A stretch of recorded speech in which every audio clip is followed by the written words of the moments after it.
Welcome to News Update on Today Ghana News TV. We are live on the satellite via Twitch for our viewers in Eastern European countries and also on Facebook, YouTube, and Instagram at Today Ghana News TV.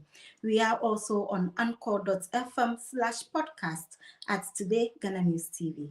Now the headlines. Speaker of Parliament of Ghana condemns imposition of taxes on sanitary pads. NDC candidate Jechi Kwesen wins Asin North by election. We have these and other stories coming your way. My name is Edna Sagbanya. The news is sponsored by Top Connect. Send money everywhere, no fees. To our first story. The Speaker of Parliament, Right Honorable Alban Sumana Kingsford Bagbin, has expressed his dissatisfaction over government imposition of tax on sanitary pads. Addressing members of Parliament in Accra, the Speaker said it's cardinal sin on the part of the executives and Parliament to impose tax on the product. Why should we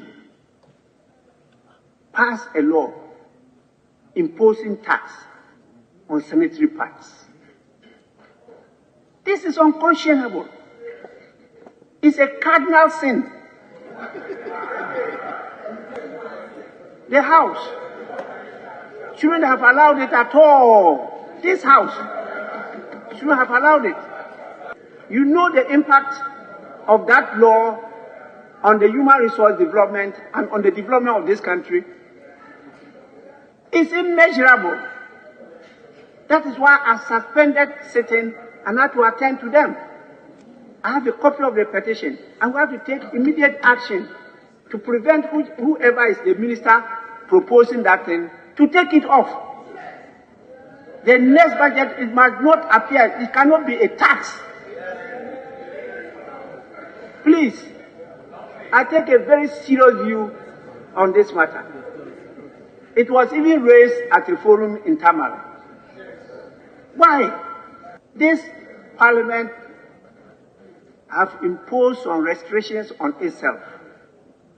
If you look at the concept in our democracy, the option that we've chosen, which is captured in our constitution, the executive is not powerful, more powerful than parliament.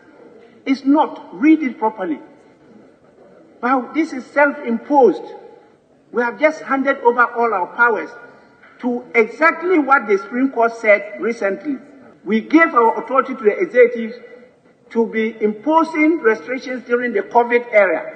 I stated it on the floor here that it was wrong for Parliament to legislate and give its responsibility, hand it over silver platter to the executive. The Supreme Court has ruled, saying that was unconstitutional. Joining us on the line is a tutor at Infantimpim High School and a gender activist, Miss Joanna Eisibia Techi. Welcome to News Updates on Today Ghana News TV. Hello, thank you for having me on your screen. Okay. Not only is there an import tax on sanitary pads, they carry an additional value-added tax of between 12.5 to 15%. Do you agree with the Speaker of Parliament that taxes on sanitary pads are unfair? Yes, please. It is a step in the right direction, and I'm happy that the Speaker of Parliament is advocating for the removal of these taxes. Worldwide, everybody is campaigning against this taxation on sanitary pads. And as it stands now in Ghana, the VAT alone is about 12.5, as you said, and the importation tax is around 20%, which makes it a luxurious item. But in this case, pad or sanitary pads are not luxurious items. They are necessities. Why am I saying that? It is nobody's choice as a woman or as a girl child to menstruate every month. And so when these taxes are placed on the item, that makes them comfortable, that makes them hygienic, and that makes them comfortable to go out and express themselves or to learn and do other work, it becomes very high or it becomes very costly. It affects them academically, everything, it affects them. And so as a woman and as a lady, I'm pleased and I'm very elated that the Speaker of Parliament has also added his voice to this issue, social issue. I'll give the 4 instances why I think there should be a removal of taxes from these sanitary pads. One, it is a basic necessity, as I told you. We don't have a choice as women or as ladies to menstruate. And most often when these pads are expensive, since it is expensive, it affects the vulnerable, the very people we are fighting for. The girl child who is in the village cannot afford common sanitary pad. And so when we give free education, when we tell people that we should educate the women, and we are discriminating against them by imposing these taxes, high taxes on the sanitary wares, it's against their rights. Because if they are not comfortable, they are not able to attend classes. So at times they miss their lectures, and it stigmatizes them. It imposes some self-stigmatization on them. Because if you are not comfortable, if you know you will saw yourself when you go to lectures or when you attend classes, you wouldn't even dare go in. And so raising this issue would help end this self-stigmatization. It will also make the pad very affordable. When these taxes are removed, the prices will generally come down. So I'm urging everybody, also civil society and social advocates, to speak more against these high taxes on the sanitary ware. Thank you. Okay, but then will you say that you want a total scrape of the tax, or we are calling for a reduction? I want total scrape of tax because the whole world is calling for it. It is discriminatory against women. Boys are not taxed for menses, so why would you tax women? Why would you tax women for this product that they don't choose to have their menses every month? A woman or a girl child cannot say that, oh, this month I don't have money, so I won't menstruate. It has become physical function that every woman must go through every period of time, every month. So everyone should speak against the removal of the taxes. Taxes should be removed from the sanitary wares to make it very affordable and to also help promote the girl child education. But then does the increments on tax with sanitary pad affect the girl child that much in the senior high school? Yes, please. Even though I teach at the boys' school, I have experience teaching at the junior high school where most of the girls are the majority population. So when now you know that due to this biological factors and all that, the period starts around, or the average girl starts her period around 11 years or 9 years. And these people, most of them are the vulnerable ones, those who come from the villages and all that. They don't have, their parents are not even able to afford them 3 square meal a day. How can they afford to buy pad at the rate of 15 cedis or 20 cedis? The least price for pad is around 13 cedis.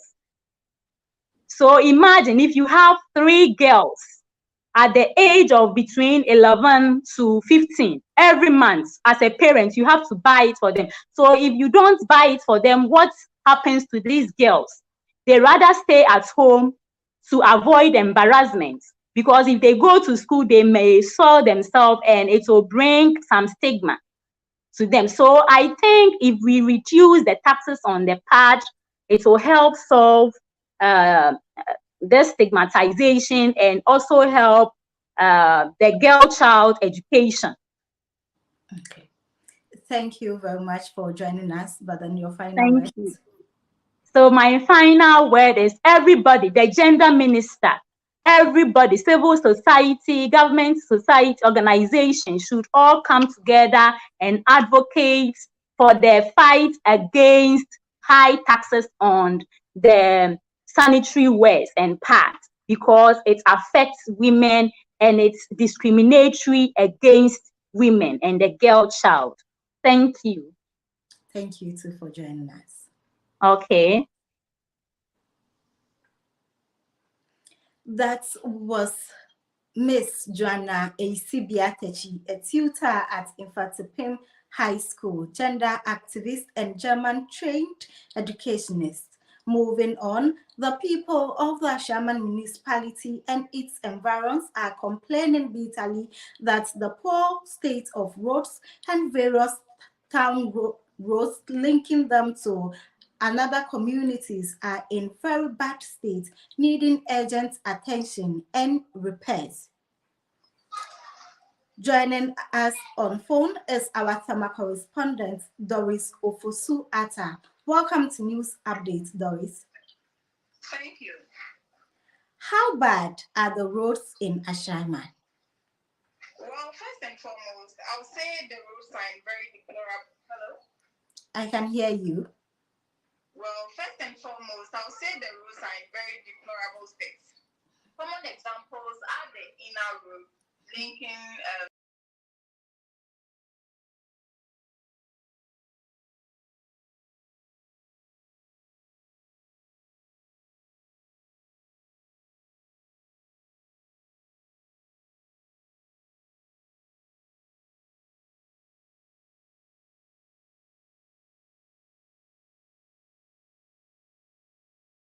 movement of vehicles, thereby causing a whole lot of traffic. Even though motorbikes serves as a source, it serves as a quick means of transportation when there's traffic.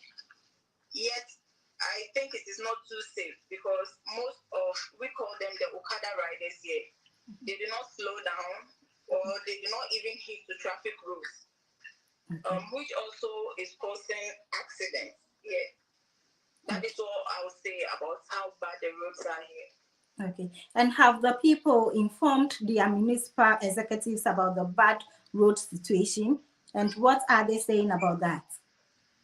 Yeah, they have. The municipal assembly and the sitting MP of the constituency, Honorable Henry Nogbe, they are aware. They are aware of the state of the roads. Okay. They are aware. And what are they saying about that? Well, for now it's uncertain because for the past 2 to 3 years, the roads have been in very bad state. There hasn't been any agency to repair the roads. So I can't really tell when exactly constructions will start. But we are hoping, since next year is an election year, that the government just might start something, to save face for the elections. But as it stands now, I can't really say when the roads are going to be fixed. Okay. Thank you very much for joining us. Thank you, Theo. That was Doris Ofosu Atta, Today Ghana News TV, Tama correspondent. Moving forward, final results from the Asin North constituency as declared by the Electoral Commission announced National Democratic Congress candidate James Jechi Kwesen as the winner. These are the final results of the 99 polling stations. The NPP candidate had 11,389 votes, which makes it 42%. LPG candidate also had 85 votes, representing 0.28%, and NDC obtained 17,205 votes, representing 57.4%. Speaking to journalists right after the declaration, Honorable Kwesen said he will not disappoint his constituents. And I haven't swayed at all. I'm still going to be pursuing the same agenda because that's the mandate that Assin people have given me. Now, this is a victory not just for myself, it's for the people of Assin North, and in fact for the country Ghana. Hopefully one day we'll pursue a good direction of justice, and also to realize that politics is not about sharing money to citizens and get a vote. It's about development. Democracy itself is about development. And we're going to set this trend along to make sure that people who are represented get a fair share of the national cake and how to develop their communities. You didn't seem to be perturbed despite all the issues that were thrown at you and even the campaign issue that perhaps when you got the nod, you may be criminalized, go to court and all of that. What was your motivation? Well, as I said earlier, first and foremost, I believe in the rule of law, and I do things according to the law, right? And also I had the support of my constituent, all the people of Assin, not just even Assin, because people alone, my NDC fraternity, then I got people from even the other side of the aisle, which is MPP, who are supporting me. They may not be able to identify themselves openly, but I knew they were I was fairly, very fair, not treated unfairly, that I should say. Dr. Lawrence Appiah, the founder of Diaspora Progressive Movement, a non-profit organization based in the USA, has joined us to share his opinion about what happened in Assin North. Doctor, welcome to News Update. Thank you, Edna. How are you?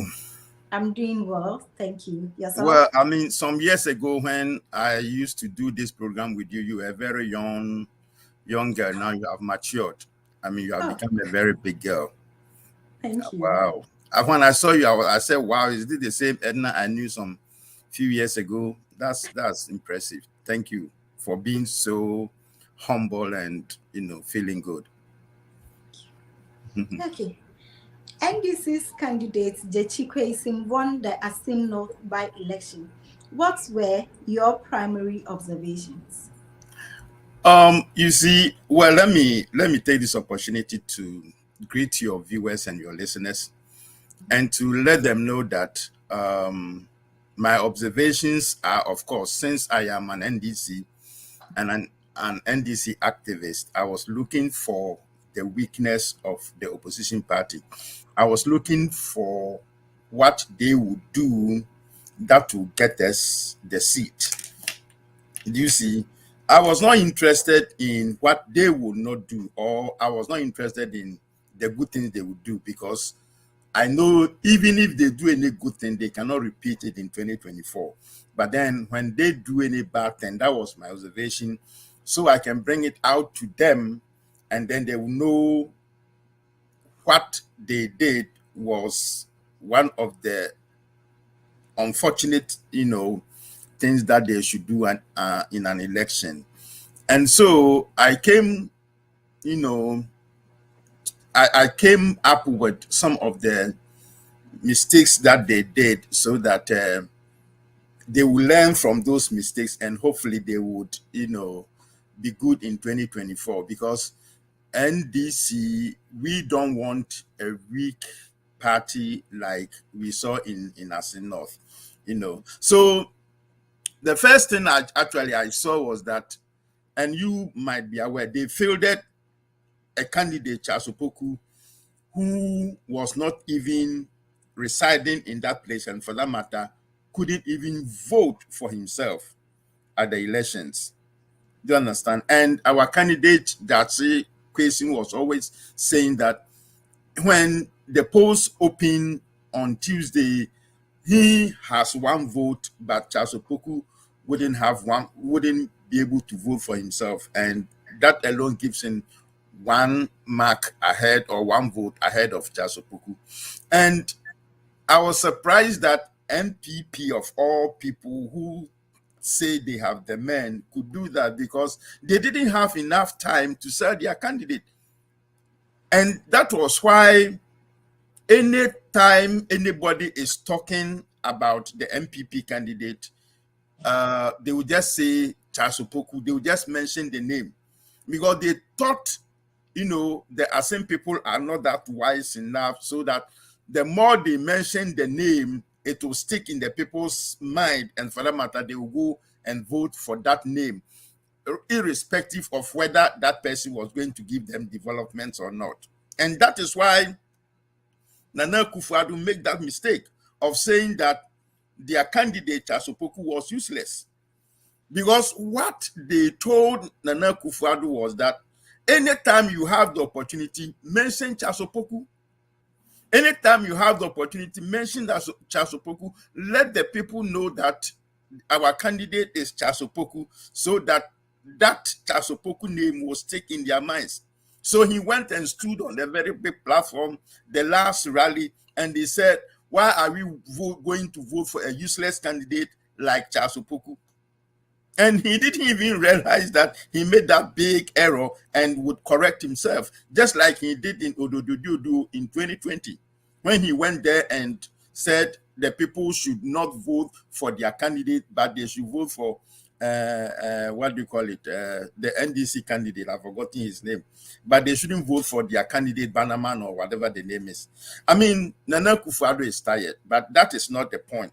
The point I'm trying to raise right now is that because the MPP fielded a new candidate who they knew the people didn't know him, they wanted to do everything possible to get the name Charles Opoku into their minds so that when they go, they will vote for one Charles Opoku.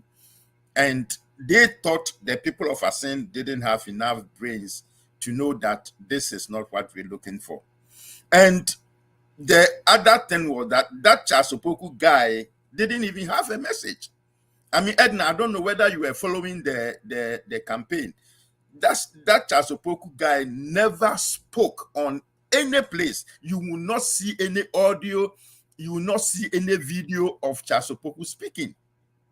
Do you see? And that told the people of Asin North that this man has got nothing for us. He's empty-headed. And anywhere you see any video or something, you see Chema Wuntumi and then the rest of the people. Meanwhile, Chema Wuntumi was not on the ballot.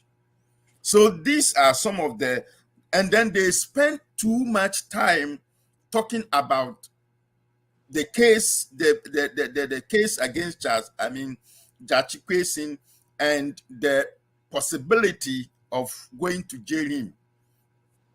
One thing they forgot to realize was that Jachi Kwesin comes from that town and he has a following. At least the 2020 elections, he had 55% of the total votes. So he has a following. So when you don't have a campaign message, but your only campaign message to the people of Asin North is that when you vote for this guy, he is going to go to jail, so you would have another by-election. Why would you want to waste your time voting for him so you have another by-election?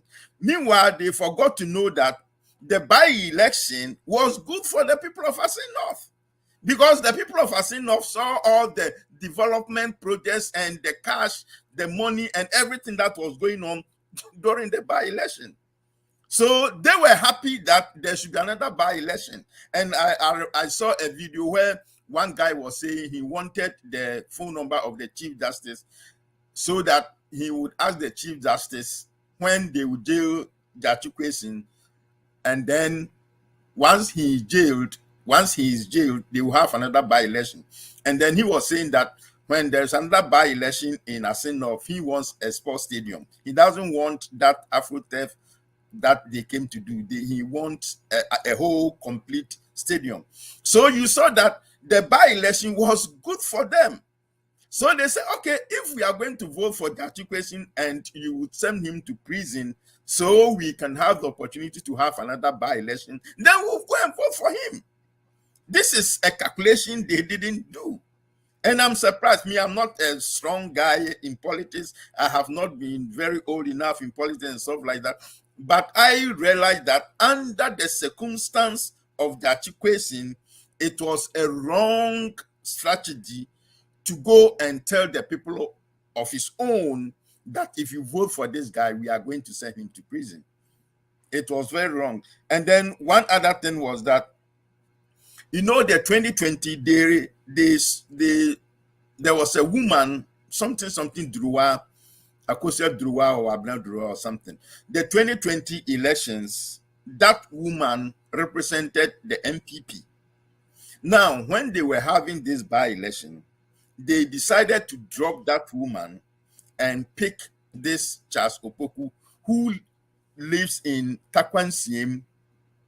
And so what the MPP thought was that once they bring that man who lives in Takwa in Siem to come and compete with Dachi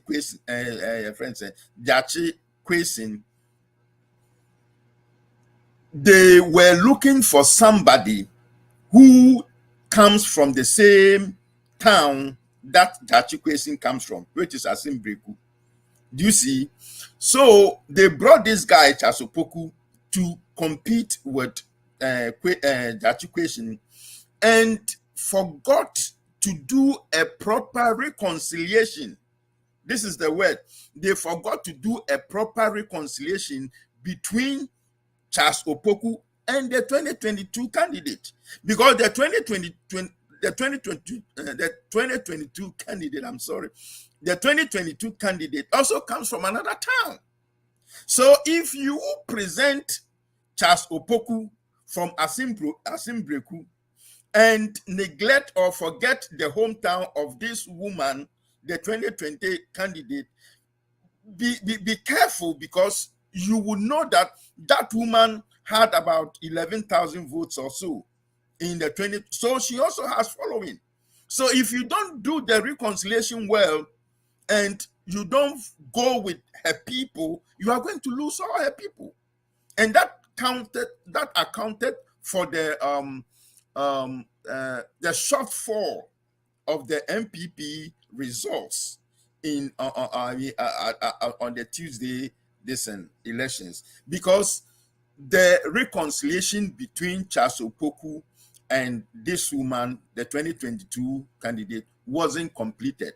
So the people in her hometown got angry, and her herself was not so happy that they have sidelined her, they have forgotten her, and all that kind of stuff.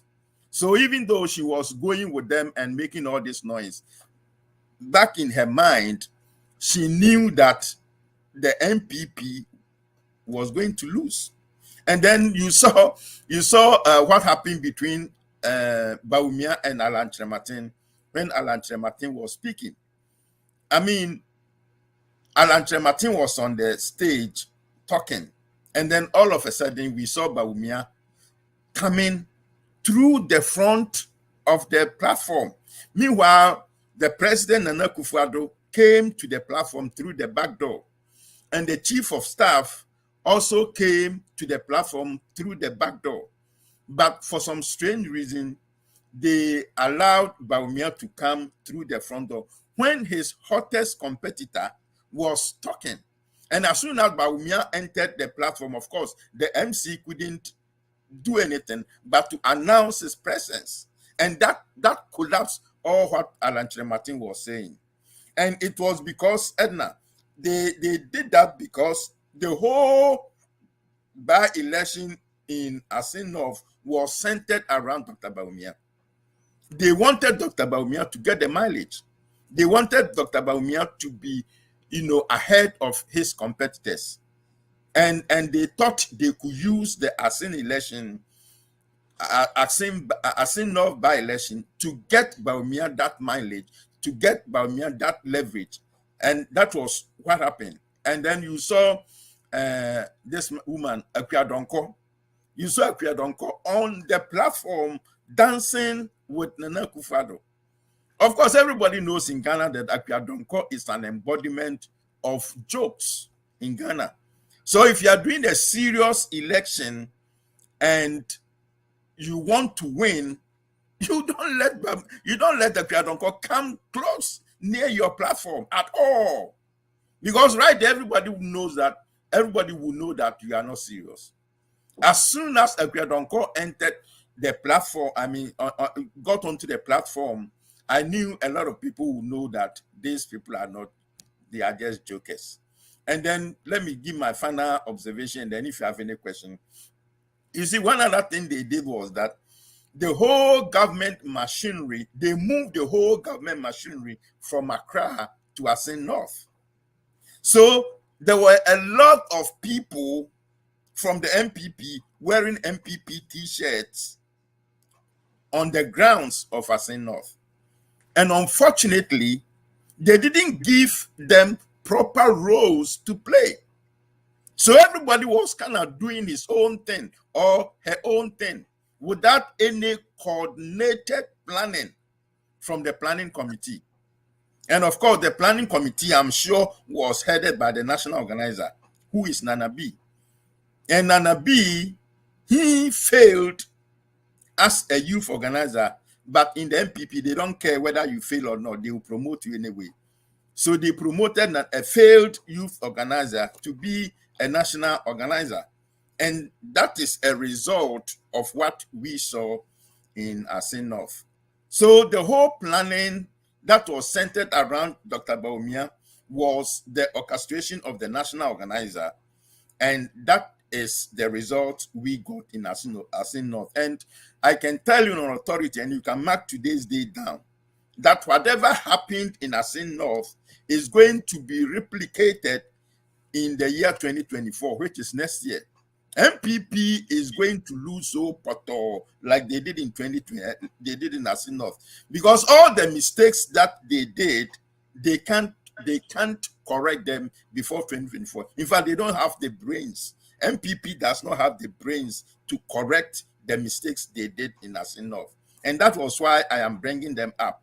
Because even if I bring them up, or even if I don't bring them up, they are mistakes that they did. I know they cannot correct them before 2024, and they are going to lose because they are going to center, even if Alan Chematin wins the primaries, they are still going to center their campaign around Dr. Bamia, and it's going to be a bitter thing for them in 2024.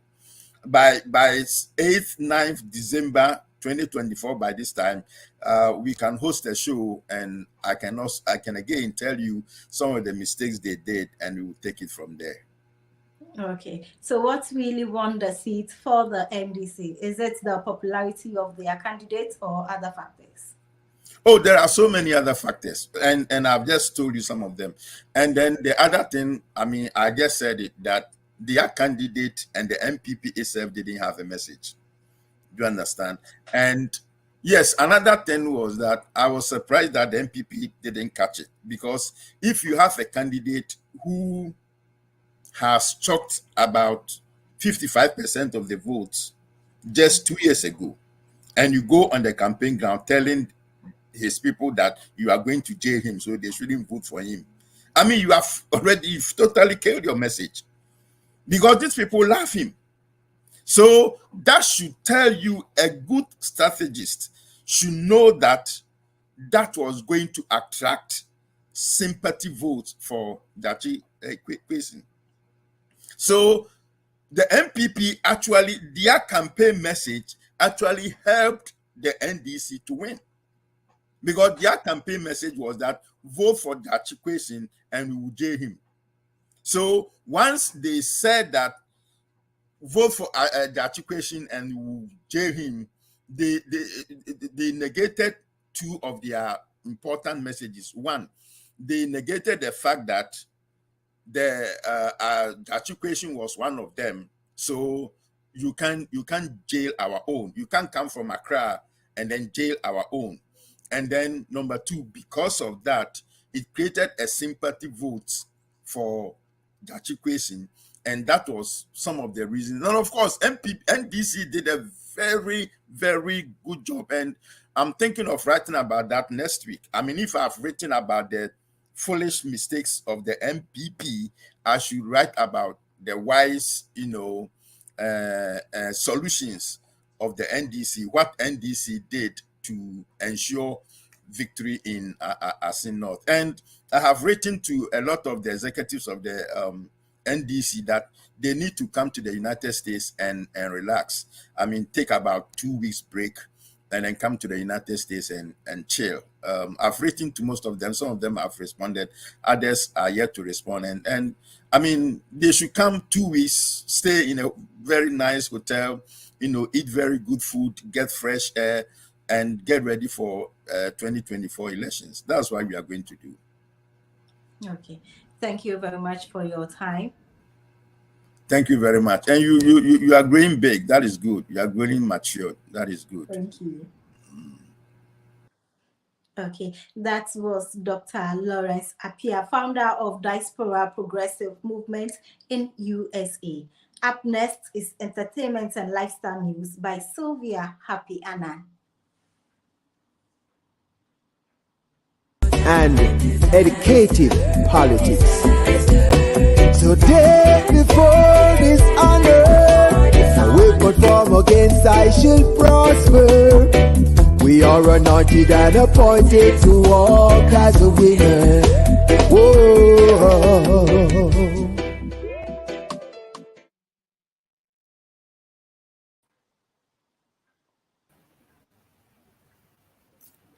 Hi, Sylvia. Hi, Edna. You're welcome. Thank you.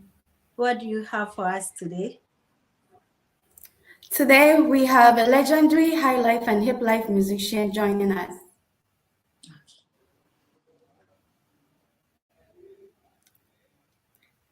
Hello, lovely viewers. It is another Friday, and I'm coming your way with another season of entertainment and lifestyle interview. Today, we have a special guest, an iconic legendary high life and hip life musician who has serenaded us with his delightful tunes for decades. His music has not only captured the hearts of Ghanaian music, but has also influenced the development of other African music genres. I am excited to introduce our guest, who will share with us his journey and experiences in the music industry. So sit back and enjoy today's program.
Darling bro, now what a football my feel, baby.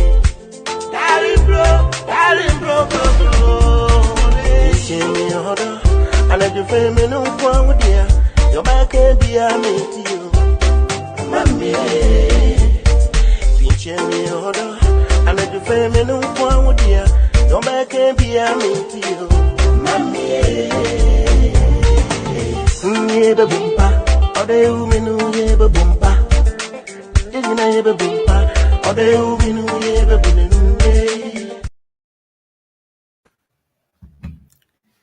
Wow, that was an amazing tune.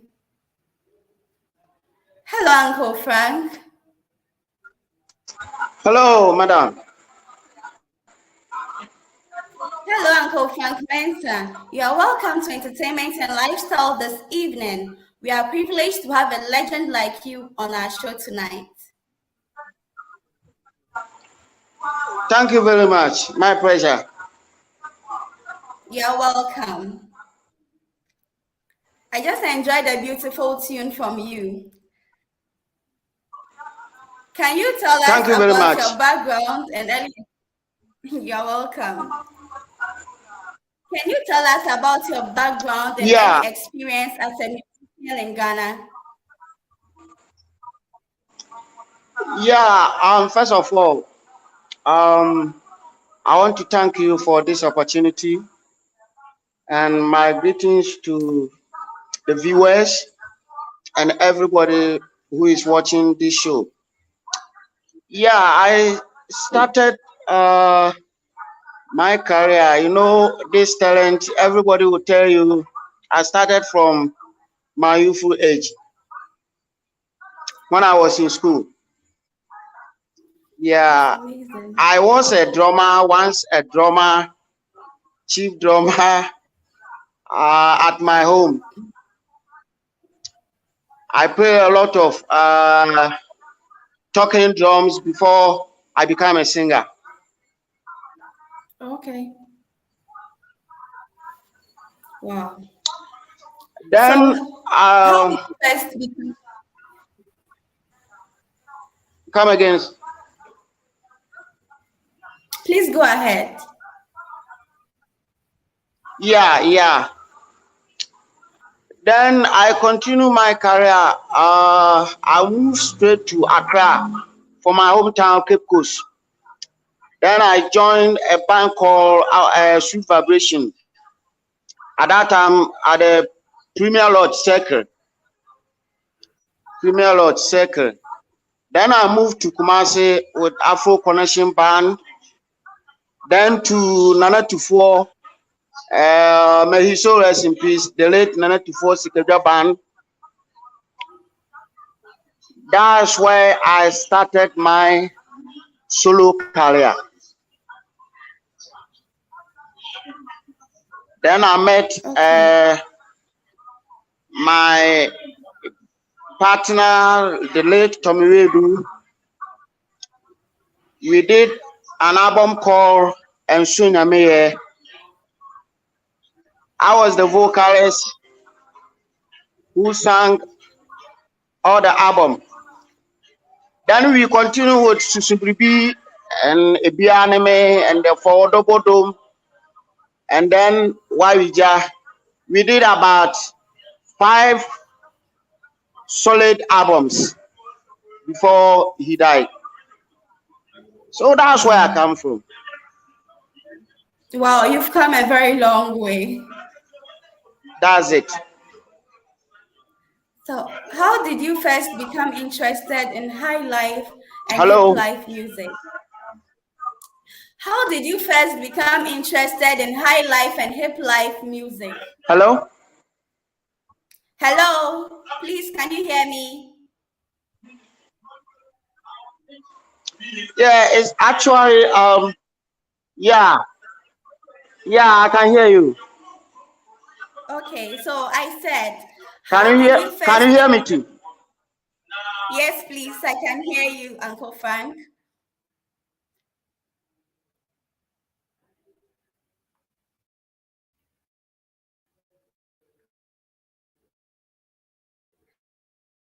Hello, Uncle Frank. Hello. Hello, Sylvia. Hi, Edna. I think we have lost Frank. due to network issues.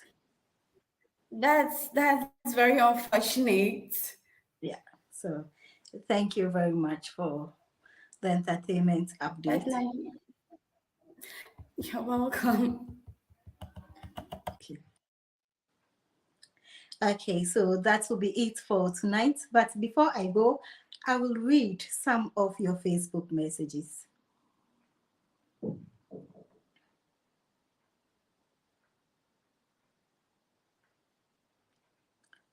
From Asempahini. Wow, I love your news and setup. I'm watching from Achim Himan. Thank you. From Mavis, watching your educative news from Lisbon, Portugal. Your guests are knowledgeable. Thank you, Mavis. From Patience Darko, watching from Hamburg, Germany. Good work from Edna and your team. Thank you, Patience. From NDC Diaspora Union, Dr. Lawrence is always on point. Thank you. From Enoch O. Mensa, Today Ghana News is the best of all. Thank you, Enoch. From Nana, greetings from listeners of Sakina Information Center. From Osei, this is an innovation from Today Ghana News, watching from Barcelona, Spain. Thank you. From Asempa Hini again, can I get Joanna's number? I want to.